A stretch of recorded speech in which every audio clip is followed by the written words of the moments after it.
This video comes from my Archaeology Corroborates the Bible series. Entries in this series are based on the book Unearthing the Bible, written by Titus Kennedy.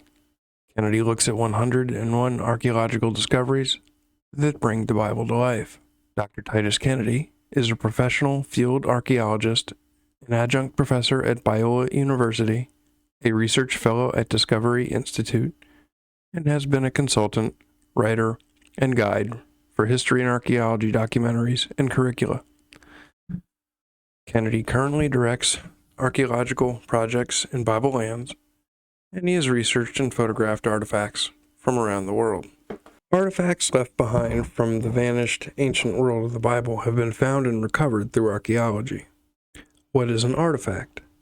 In simple terms, an artifact is an ancient object made or modified by humans, and many have been found, especially in recent years, at archaeological sites around the world.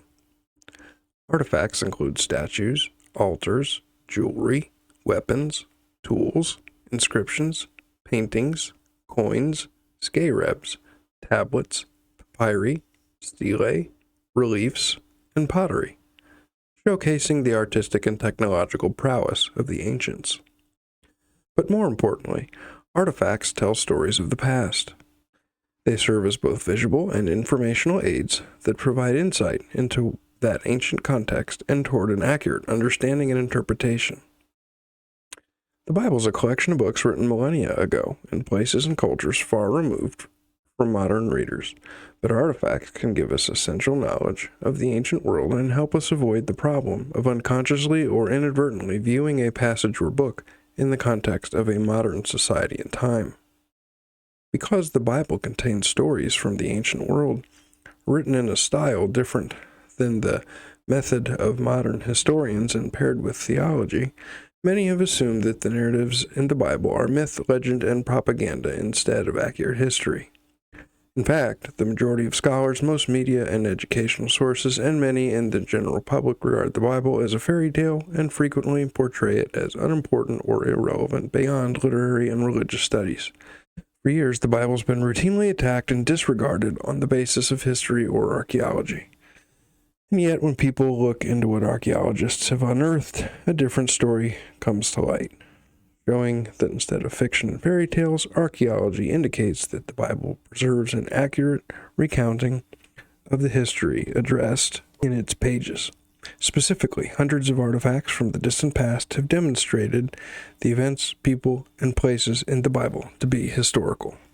The Egyptian Execration Texts, which were essentially curse texts, are known from the 6th Dynasty through the New Kingdom, about 2345 to 1077 BC.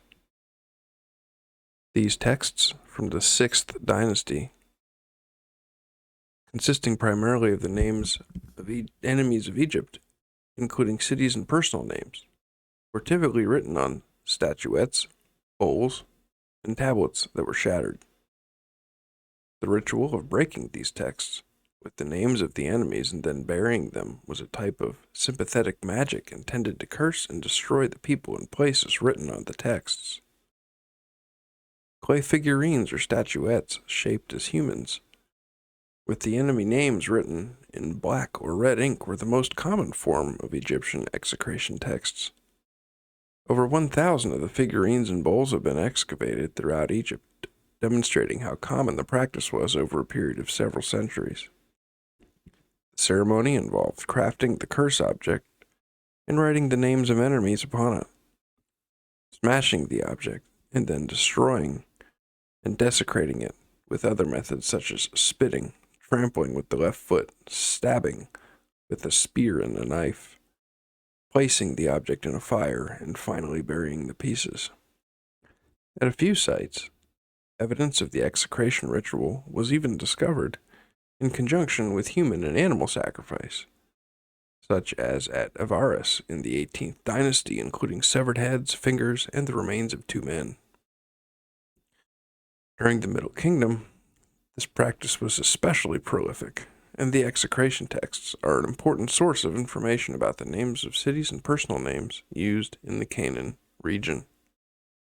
Excavations at Saqqara uncovered many of the broken figurines that named more than 60 cities, tribes, and people in Canaan during the Middle Bronze Age from about 2000 to 1700 BC. Many of the names of cities and people mentioned in these texts are also found in the Book of Genesis narratives set in the Middle Bronze Age, including Laish, Shechem, Jerusalem or Salem, Abram or Aburahana, Zebulun, and even Job. Abram visited Salem or Jerusalem, Shechem, and Laish or Dan, while Jacob visited Shechem. Several other ancient texts and inscriptions from the Middle Bronze Age also mention names found in the patriarchal narratives of Genesis. For example, 3 cuneiform tablets from about 1965 BC, found at the ancient Mesopotamian city of Dilbat, an area of the Euphrates south of Babylon and north of mention a man named Abraham, son of Awel-Ishtar. These tablets show the use of the name Abram in southern Mesopotamia precisely at the time of Abram, son of Terah, who originated in according to the Book of Genesis. Many scarabs from Egypt and Canaan dated to the Middle Bronze Age have also been found inscribed with the name Jacob or Jacob. And this type of Amorite Imperfective name, which was common during the period, is expressed in the names Isaac, Jacob, and Joseph. The use and popularity of personal names constantly changed over time in the ancient world, meaning that certain names were usually restricted to a particular time period and even region.